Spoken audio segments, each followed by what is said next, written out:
Memes have caught fire, and the New York Times is noticing how important they are going to be on the 2024 campaign trail.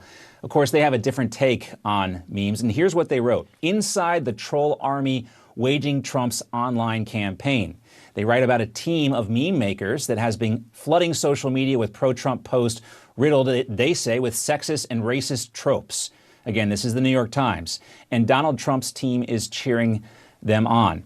They talk about a guy at the center of all this. The center of Mr. Trump's meme militia is Brenden Dilley, a 41-year-old podcaster, failed congressional candidate, and self-described social media and political influencer.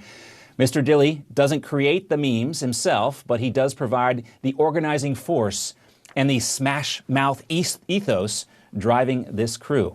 End of quote there. Well, we are honored to have Brenden Dilley joining us now to talk about this article and this quote-unquote online troll army. Brenden, great to talk to you. We started our meme team, actually, kind of ironically, based on Ron DeSantis drinking that beer, the white boy summer and all that. That was when we started doing this, April of 2021. I have since come to learn about your meme team because many of the memers that we feature each week are members of the Dilley meme team. It's great to have you with us. Let's get your reaction to this article and these accusations that they throw at you. Yeah, well, first, thank you for having me, John. I appreciate it. I'm always a big fan of anyone who's a fan of the memes and understands how effective they are for messaging. And yeah, the New York Times article was adorable. They're going to do what they do. They're always going to frame you in a certain way. They call you trolls because they don't want to acknowledge that what you're doing is highly effective and legitimate. It's a legitimate form of messaging and marketing. You can either push a candidate depending on who that person is and what they have behind them, or you can crush a candidate like we did with Meatball Rob DeSantis. So we've done both versions of this. Our favorite, obviously, is the promotion of President Trump. And in 2024, it's going to be promoting the Agenda 47 that he rolled out early this year. And we're thrilled about it. But the New York Times article, it was fun. I think the thing that was most disappointing, I can handle a good hit piece. I can handle slander. I just wish it was written a little bit better.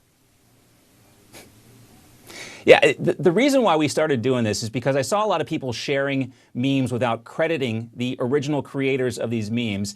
And I wanted to make sure that the originators of the memes were getting the credit. And I've since come to know some of these guys. A lot of them want to remain private. I know C3P Memes was doxxed in this article. He's a regular contributor to our meme team as well. And I knew that Donald Trump had the inside track on the meme game when I showed up at Mar-a-Lago to cover his official announcement for 2024. And that's where I got to meet Mostly Peaceful Memes and Grand Old Memes as well, two of the masters of this whole entire game. And it was obviously a calculated and very smart play by Donald Trump's team to get these guys involved.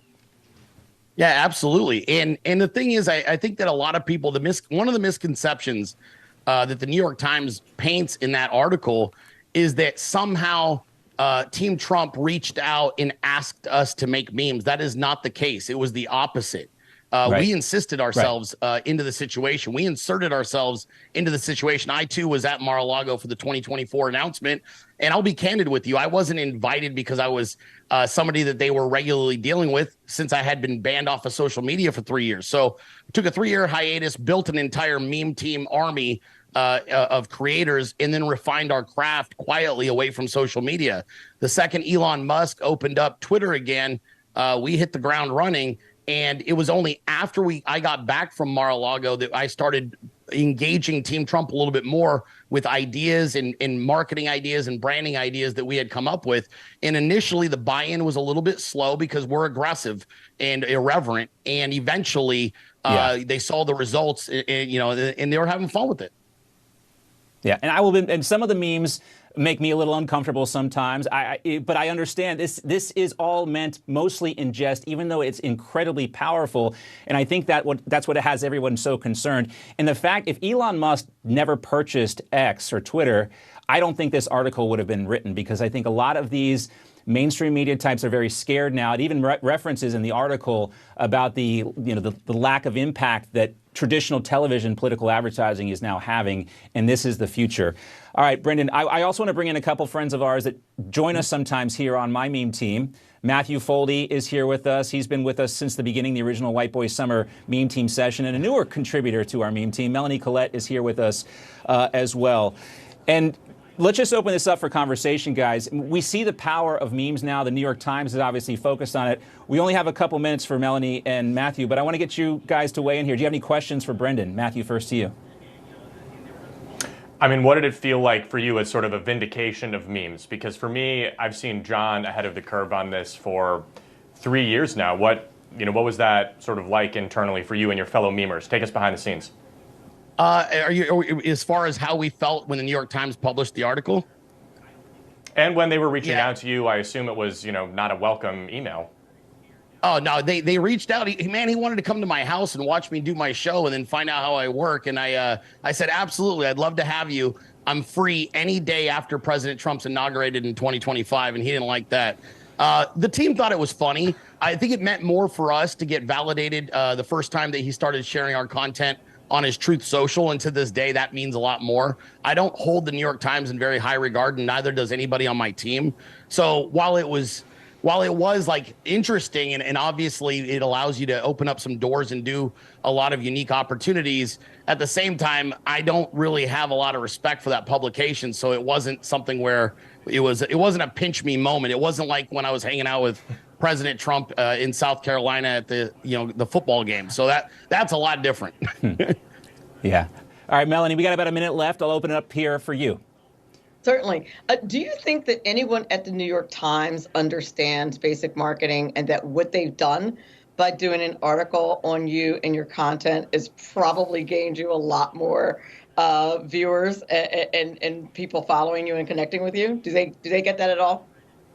No, I don't think that the New York Times is familiar with the Streisand effect. And then the problem is when you're somebody that is completely absent a sense of humor, you miss that you're the butt of the joke. And I think that's what everybody out on the internet and in MAGA and certainly in the conservative side of things, I don't think the New York Times realized that nobody's hitting me up and saying, my God, man, you're a monster. Instead, they're all laughing at the New York Times that they just gave us another 15 million views on our content. Exactly. At least 15 million views coming from this. All right, everyone's going to stick around. We're going to do a little condensed version of Meme Team. Brendan's going to stay with us. He's got something to share. Melanie and Matthew do as well, and I will share my favorite meme of the week. Don't go away.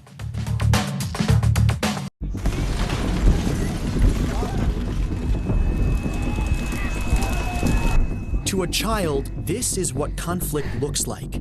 Children in Ukraine are caught in the crossfire of war, forced to flee their homes. A steady stream of refugees has been coming across all day.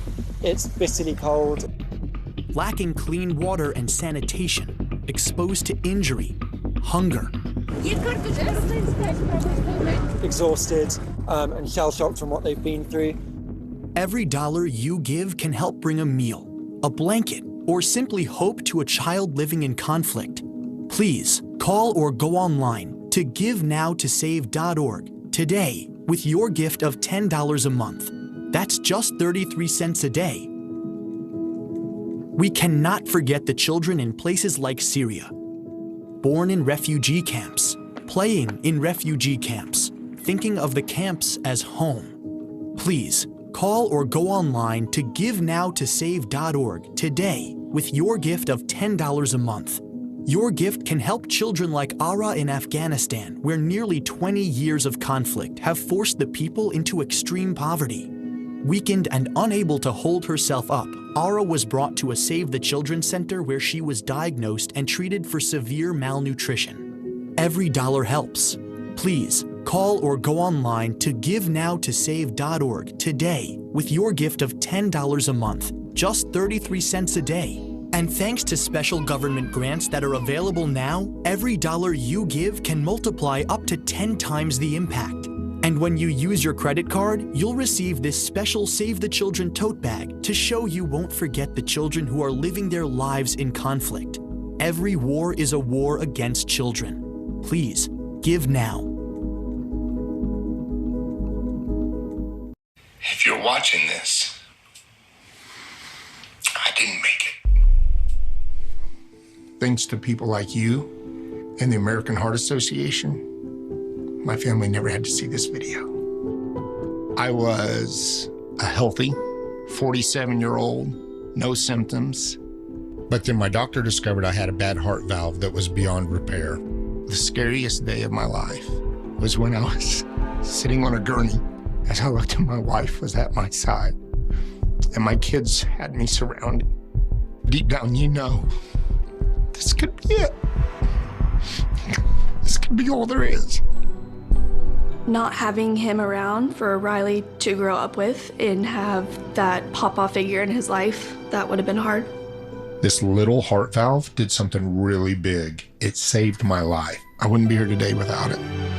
The research for this heart valve was funded by the American Heart Association. And that's why I'm asking you to become a monthly donor for just $19 a month. When you do, you'll help fund the next medical breakthrough that could save your life or the life of someone you love. You'll also provide life-saving CPR training and help certify hospitals to give the best care to those who have had a heart attack or stroke. When you give $19 a month, we'll send you a t-shirt just like this one. From the moment you put it on, you'll help raise awareness for heart disease and stroke.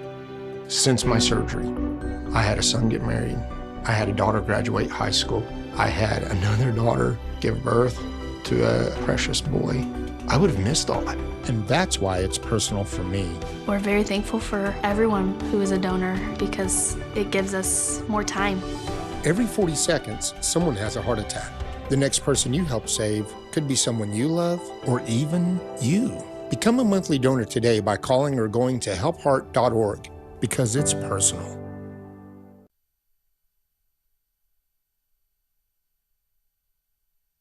The president is not lying about anything as it relates to what House Republicans are trying to do. It is baseless, it is a political stunt, and it has not proven that the president has done anything wrong.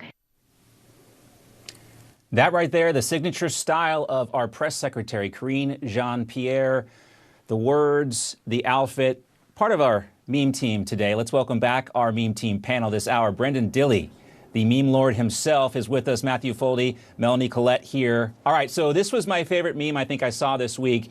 It comes from Sophia Louise Delquay. I believe that's how you pronounce it. But my comment on this was two tools. One of them actually works. You got the whole John Deere motif for Karine Jean-Pierre. Great meme here, I thought, in my opinion. Melanie, what do you think about Karine's look yesterday? Does it give off the John Deere vibes to you? I like the tool part, but believe it or not, I'm not a big fan of personal attacks. I really like to stay with the substance, and I just think when we make fun of someone's outfit, it's the same thing as saying, of saying something about her because she's black. I think we should stay on what comes out of her mouth and why that makes her a tool. I don't like making fun of her outfit. I also think that outfit's hideous, but I don't like doing that. Well, so fair enough. And I personally avoid memes that do make attacks on things that people can't change, but you can change your clothes. So that's why I let this one go. I let this one go. Yep. All right. Let's get to your meme, Melanie. What did you pick for us this week? So I picked the meme that said instead of actually, here we go. Thank you, Daddy. What did you do during the erosion of our democracy? I shared some white hot memes with a small group of like-minded friends, and the reason why that spoke to me, funny, but another reason why it spoke to me is because that is exactly what people do, and that does not move the ball forward. You should actually get involved and do some stuff. So that's why, while it was funny, I also thought very good point. I think it's funny when the memes in the comments section, when the haters pile on, and then they have to defend them. But yes, point well taken on that one. All right, Matthew, what do you got for us in your meme this week? I picked a masterpiece from Midnight Mitch, basically mocking our second gentleman for botching the entire story of Hanukkah, which ended last night. But it reminds me of what we're seeing going on, the abuse of Judaism by fake Jews who are less Jewish than a bacon triple cheeseburger, calling for, especially leveraging Hanukkah, to demand a ceasefire with Palestinian terrorists. Of course, as Doug Emhoff should know if he were a better Jew, the miracle of Hanukkah is that the fire did not cease. Now, for those of you who missed it, he tweeted that the story of Hanukkah was about how Jews hid in caves and used the fire to stay warm, which says to me that he skipped a lot of Jewish school, and probably that he also doesn't have anyone Jewish working for him. So how do you do, my fellow Jews, was our vice president's husband this week. I'll throw in a side order of lobster mac and cheese to that equation as well, Matthew. All right, Brenden, add some bacon. Go to your meme here. Yes, with the bacon and the cheeseburger as well. All right, Brenden, you shared a video with us. We're going to play it. You can talk over it. There's some audio underneath. But talk to us about your memes, your style, and what you're trying to accomplish here with this. Well, unlike you guys, I actually do love a good personal attack as well as dunking on appearance and everything else, which is probably why my team has 500 million plays this year. This one in particular, though, is artistic. It was done by Lauren Eve, and it was just a beautiful meme accompanied by some piano with some footage from several different rallies, one of which was actually the Pickens rally. I might be in this meme if I remember correctly. And, we've got all different styles, whether it's irreverent and aggressive and offensive, or whether it's something that's going to tug at your heartstrings. We're capable of messaging across the board, which is why our stuff goes viral. Yes, it reminds me of that line from Mad Men where Don Draper talks about nostalgia, pain from an old wound. A lot of people feeling that nostalgia for the Trump presidency. All right, we got to wrap it up there. But Brenden, great to have you with us. And I know a lot of your fans and your followers are tuning in. Great to have them with us as well. Melanie, we appreciate you. Matthew, great to see you as always. And that's going to do it for this edition of John Bachman. Yeah, Meme Team Friday. Another one in the books, a special one this week. All right, that's going to do it.